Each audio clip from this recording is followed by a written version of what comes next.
मित्रांनो, मराठा आंदोलन दडपण्यासाठी गव्हर्नमेंट विविध खेळी खेळून बघितल्या। सगळ्यात पहिली त्यांनी केलं की मराठा आंदोलकांना खायला प्यायला भेटलं नाही पाहिजे म्हणून फूड स्टॉल पाणी वगैरे बंद ठेवलं, पण ही खेळी त्यांची फेल झाली। अखंड महाराष्ट्रातून जेवढे पण सपोर्टिव्ह लोक आहेत त्यांनी मराठा लोकांसाठी अन्न आणि पाण्याची सोय केली, अगदी एवढी केली की मराठा आंदोलन सोडून अख्ख्या मुंबईला 4 दिवस पोहोचलं जाऊ शकतं, एवढं अन्न पाणी तिथं आता पोहोचलेलं आहे। त्याच्यानंतर यांची दुसरी खेळी की एवढं मोठं लाखोच्या संख्येने मराठा आंदोलन करतायत तिथं, आणि एक सदावर्ते नावाचा भुकणारा वकील आहे की जो कोर्टामध्ये वकिलाचं काम असतं की बाजू मांडणं। हा काय करतो की न्यूज चॅनलवरती विविध बाईट्स देतोय, हा आणि याची बायको प्रक्षोभक बाईट्स देत आहे कंटिन्युअसली। आता गव्हर्नमेंटला तर नाहीच आहे, पण मग न्यूज चॅनलवाल्याला लोकशाहीचा जो 4था 5वा कोणता स्तंभ म्हणतात त्यांना तरी थोडीफार अक्कल पाहिजे की आपण बाहेर एवढं मोठं आंदोलन सुरू असताना हा माणूस प्रक्षोभक बाईट देतोय, याच्या कंटिन्युअसली बाईट घेतल्या पाहिजे का? तर हे पण एक गव्हर्नमेंटचीच खेळी आहे की ज्यातून लोक चिडली पाहिजे, कुठेतरी तोडफोड झाली पाहिजे, पण हा पण त्यांचा प्लॅन फेल झाला कारण लोकांनी असं काही केलं नाही।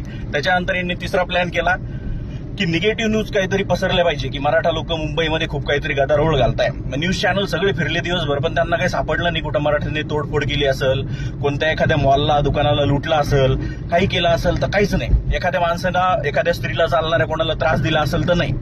मग यांचे जे जवळचे पत्रकार आहेत, यांचे जे न्यूज चॅनल आहे, त्यांच्या स्त्रिया म्हणायला लागल्या नाही मराठी लोकांनी आम्हाला खूप त्रास दिलाय म्हणे। आणि त्या स्त्रिया कोण आहे माहिती का? रिपोर्टर कोण आहे?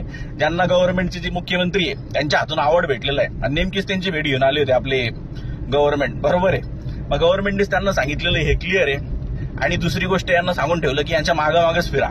आता मराठा लोक आंदोलनाला जेवढे बसलेले, मैदानावरती जेवढे बसू शकतात तेवढे तिथं बसलेले, तहान भूक ही प्रत्येक माणसाची बेसिक नीड आहे। मग जेवढे पण लोक बाहेर पडताय तर लगेच न्यूज चॅनलवाले एबीपी माझासारखे मराठा आंदोलक एसी मॉलमध्ये फिरण्याचा आनंद घेताना, मराठा आंदोलक मरीन ड्राईव्हवर बसलेले दिसले, मराठा आंदोलक वडापाव खाताना दिसले, मराठा आंदोलक बर्गर खाताना दिसले।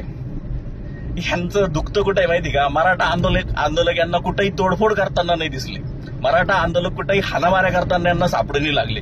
मग निगेटिव्ह न्यूज पसरवायची कशी?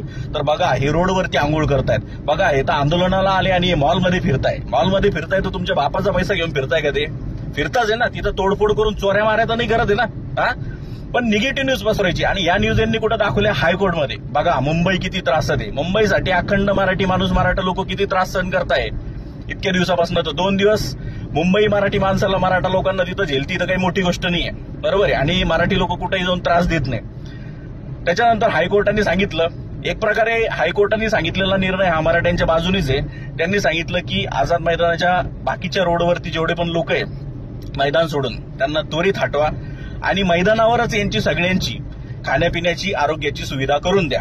आता गव्हर्नमेंटने जर या गोष्टी आधी केल्या असत्या तर लोक कशाला रोडवर फिरले असते, रोडवर कशाला आंघोळी केल्या असत्या, बरोबर आहे की नाही? तर एक प्रकारे हा निर्णय सुद्धा मराठ्यांच्या बाजूनीच आहे।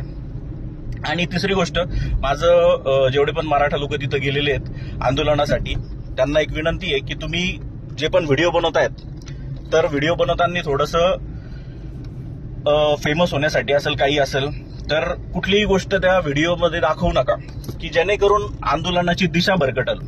व्हिडिओ असे बनवा की जेणेकरून लोकांना मोटिवेशन भेटलं पाहिजे की लोक तिथं बसताय तर कोणत्या कंडिशनमध्ये बसताय, स्वतःचे घरदारं सणासुदीच्या काळात जर लोक आरक्षणासाठी तिथं सोडून गेलेले आहेत तर त्यांची कंडिशन कशी आहे हे बघून लोकांना मोटिवेशन भेटलं पाहिजे। डिमोटिवेट होईल असे व्हिडिओ कोणी शेअर करू नका, आणि सर्वांनी सपोर्टिव्ह राहून, कारण आपण ठरवलेलं आहे की शांततेच्या मार्गाने आंदोलन करायचंय आणि शांततेच्या मार्गानेच आरक्षण मिळवायचंय, बरोबर आहे। तर त्याला गालबोट लागेल असं कोणी वागू नका, आणि जर कोणी बळजबरी गालबोट लावायचा प्रयत्न करत असेल तर त्याला पोलिसांच्या स्वाधीन करा, तुम्हीच धरून हाणत बसू नका त्याला, बरोबर आहे। नाही तर तुम्हाला माहिती आहे एबीपी माझासारखे न्यूज चॅनलवाले तुमच्या मागच आहे।